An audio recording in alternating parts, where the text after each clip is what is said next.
ഒരു ഗ്യാസ് സ്റ്റേഷനിൽ ഒരു വൃദ്ധനായ മനുഷ്യനിങ്ങനെ രാത്രി ഒരുപാട് വൈകിയിട്ടും വണ്ടിയൊന്നും കിട്ടാതെ കാത്തിരിക്കുക. അപ്പോൾ കുറേ വണ്ടികൾ ഇങ്ങനെ വരുന്നുണ്ട്, അദ്ദേഹം കൈ നീട്ടുന്നില്ല. ഒരു വണ്ടിയുടെ നേരെയും കൈ നീട്ടുന്നില്ല. കുറേ സമയം കഴിഞ്ഞപ്പോഴേ അത്രയും നേരം അവിടെ സൈഡിലുണ്ടായിരുന്ന ഒരാൾ വണ്ടി എടുത്തിട്ട് വരുമ്പോഴേ ആ വണ്ടിയിലേക്ക് ഇങ്ങനെ നോക്കിയിട്ട് കൈ നീട്ടി കയറാൻ പറഞ്ഞു.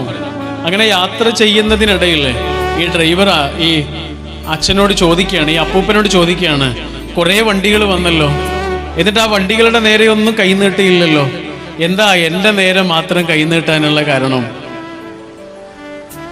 അപ്പൊ ആ പാവം മനുഷ്യൻ പറയാണ്, മോനെ, ഞാൻ എല്ലാ വണ്ടികളിലേക്കും ഇങ്ങനെ നോക്കി, കൈ നീട്ടുന്നതിന് മുമ്പ് ആ വണ്ടിയിലേക്കൊന്ന് നോക്കി, ഒരു വണ്ടിയിലും എന്നെ ഇങ്ങനെ സ്വാഗതം ചെയ്യുന്നത് പോലെ എനിക്ക് തോന്നിയില്ല. നിന്നെ നോക്കിയപ്പോഴേ നീ എന്നെ ഇങ്ങനെ സ്വാഗതം ചെയ്യുന്നത് പോലെ എനിക്ക് തോന്നി. കേറിക്കോളൂ എന്ന് പറയുന്ന, കൈ നീട്ടിക്കോളൂ എന്ന് പറയുന്ന ഒരു മുഖം ഞാൻ നിന്നിൽ കണ്ടു. അതുകൊണ്ടാണ് മോനെ ഞാൻ കൈ നീട്ടിയത് എന്നുള്ളത്. ആളുകളെ അകറ്റുക എന്നുള്ളത് വളരെ എളുപ്പമുള്ളൊരു കാര്യമാണ്. മനുഷ്യൻ എങ്ങനെയാണോ അങ്ങനെ ആ മനുഷ്യനെ സ്നേഹിക്കാനും സ്വീകരിക്കാനുമാണ് പ്രയാസം.